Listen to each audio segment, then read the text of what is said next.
कर्पूरिगौरं करुणावतारं संसारसारं भुजगेन्द्रहारं सदा वसन्तं हृदयारविन्दे भवं भवानी सहितं नमामि भवं भवानी सहितं नमामि। भगतजनों, आज हम श्री शिव पुराण रुद्र संहिता के तृतीय खंड में देवी पार्वती की कथा का रसपान कर रहे हैं। आज के इस अध्याय में हम पार्वती का नामकरण और विद्या अध्ययन, नारद का हिमवान के यहाँ जाना, पार्वती का हाथ देखकर भावी फल बताना, चिंतित हुए हिमवान को आश्वासन देकर पार्वती का विवाह शिवजी के साथ करने को कहना और उनके संदेह का निवारण करना। आज के दिन हम इस कथा का श्रवण करेंगे।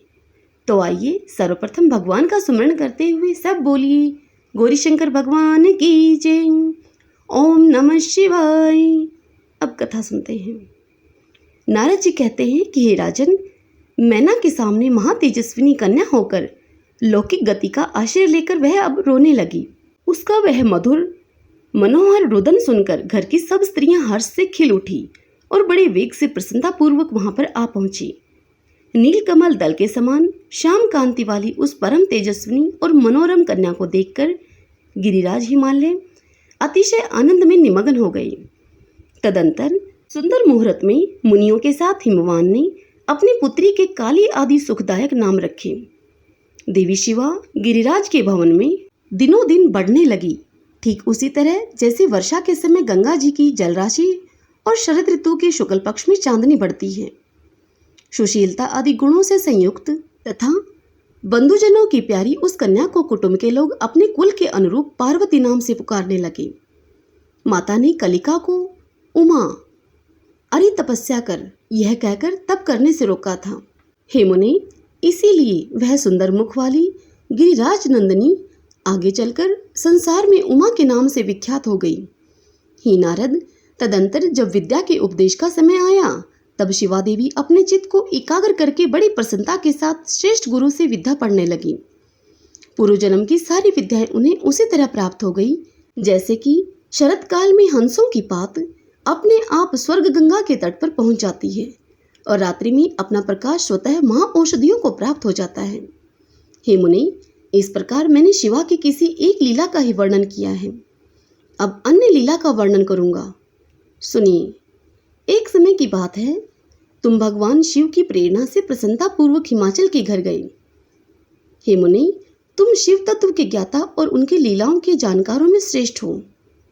हे नारद, गिरिराज हिमालय ने तुम्हें घर पर आया हुआ देखकर तुम्हें प्रणाम करके तुम्हारी पूजा की और अपनी पुत्री को बुलाकर उससे तुम्हारे चरणों में प्रणाम करवाया।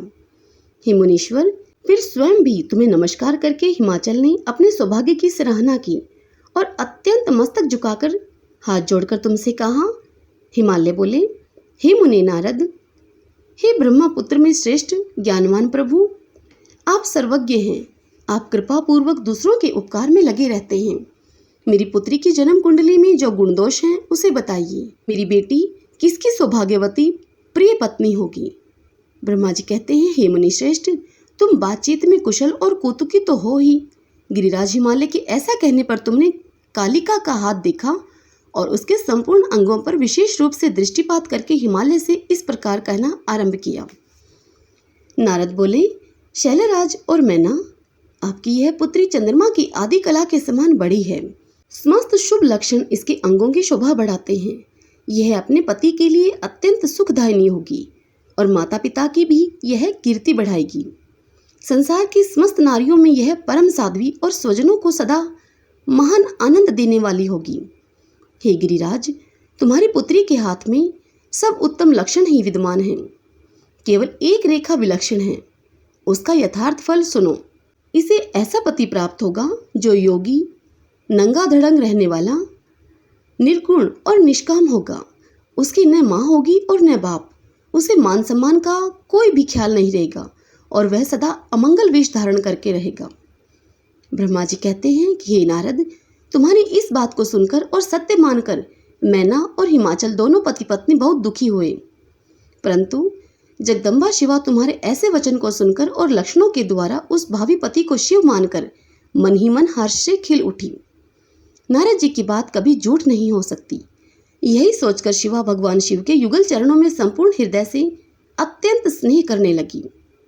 हे नारद, उस समय मन ही मन दुखी होकर हिमवान ने तुमसे कहा कि हे मुने, उस रेखा का फल सुनकर मुझे बड़ा दुख हुआ है। मैं अपनी पुत्री को उससे बचाने के लिए क्या उपाय करूं?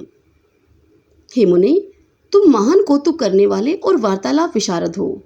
हिमवान की वह बात सुनकर अपने मंगलकारी वचनों के द्वारा उनका हर्ष बढ़ाते हुए तुमने उनसे इस प्रकार कहा। नारद बोले, हे गिरिराज, तुम स्नेहपूर्वक सुनो, मेरी बात सच्ची है, वह झूठ नहीं होगी।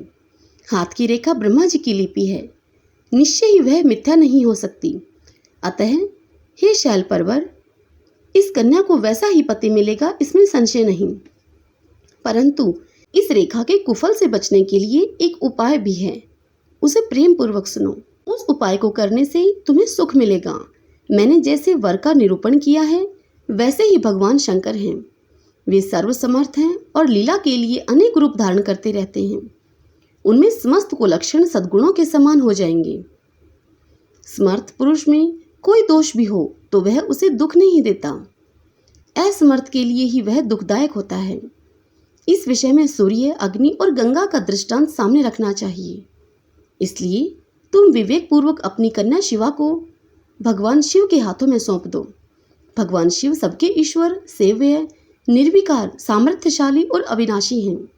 वे जल्द ही प्रसन्न हो जाते हैं। अतः शिवा को ग्रहण कर लेंगे, इसमें संशय नहीं है। विशेषतः वे तपस्या से वश में हो जाते हैं। यदि शिवा तप करे तो सब काम ठीक हो जाएगा। सर्वेश्वर शिव सब प्रकार से समर्थ हैं। वे इंद्र के वज्र का भी विनाश कर सकते हैं। ब्रह्मा जी उनके अधीन हैं तथा वे सबको सुख देने वाले हैं। पार्वती भगवान शंकर की प्यारी पत्नी होगी।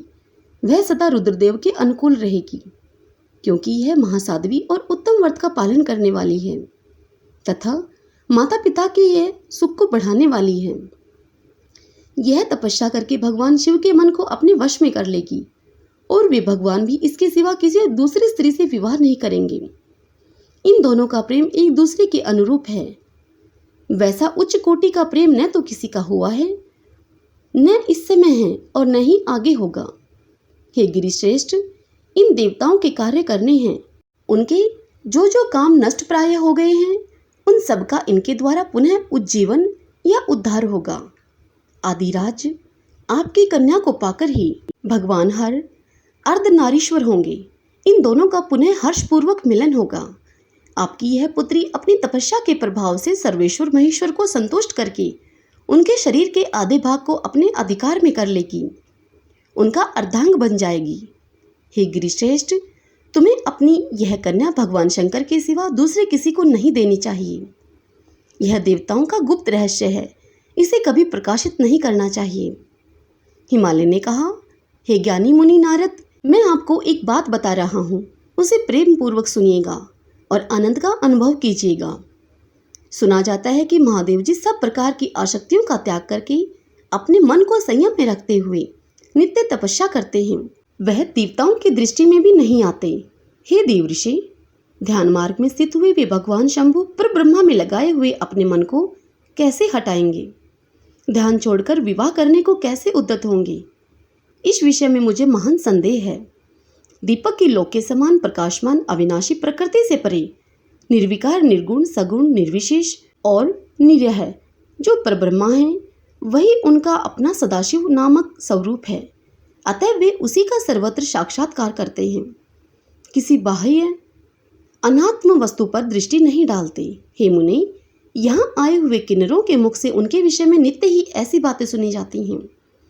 क्या वह बात मिथ्या ही है? विशेषतः यह बात भी सुनने में आती है कि भगवान हर ने पूर्व काल में सती के समक्ष एक प्रतिज्ञा की थी। उन्होंने कहा था कि दक्ष कुमारी प्यारी सती, मैं तुम्हारे सिवा किसी दूसरी स्त्री का अपनी पत्नी बनाने के लिए न वर्ण करूंगा न ग्रहण करूंगा। यह मैं तुमसे सत्य कहता हूँ। इस प्रकार सती के साथ उन्होंने पहले ही प्रतिज्ञा कर ली है। अब सती के मर जाने पर वे किसी दूसरी स्त्री को कैसे ग्रहण करेंगे? यह सुनकर नारद ने कहा, हे महामते गिरिराज, इस समय तुम्हें चिंता नहीं करनी चाहिए।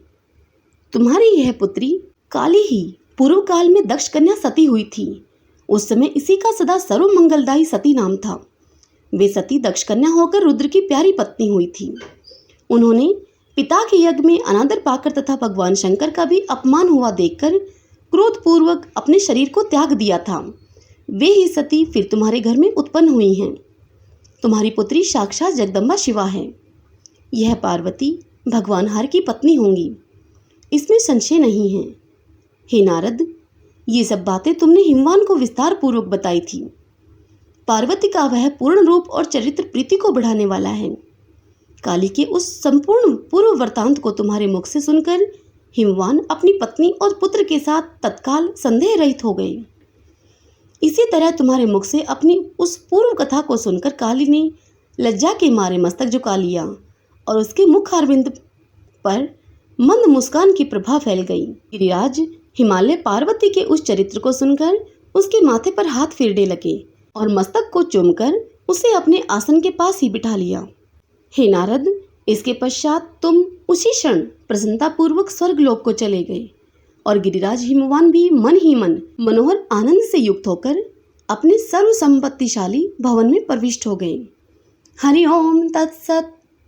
भगतजनों, श्री शिव पुराण महात्म्य की यह कथा यहीं संपूर्ण होती है। इससे आगे की कथा हम कल अगले अध्याय में सुनेंगे।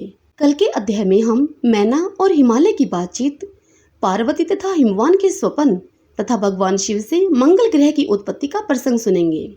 यदि आपको मेरे द्वारा सुनाई हुई यह कथा पसंद आई हो तो वीडियो को लाइक कीजिए, खूब शेयर कीजिए, खूब पुण्य कमाइएगा। सब बोलिए गौरी शंकर भगवान की जय। ओम नमः शिवाय।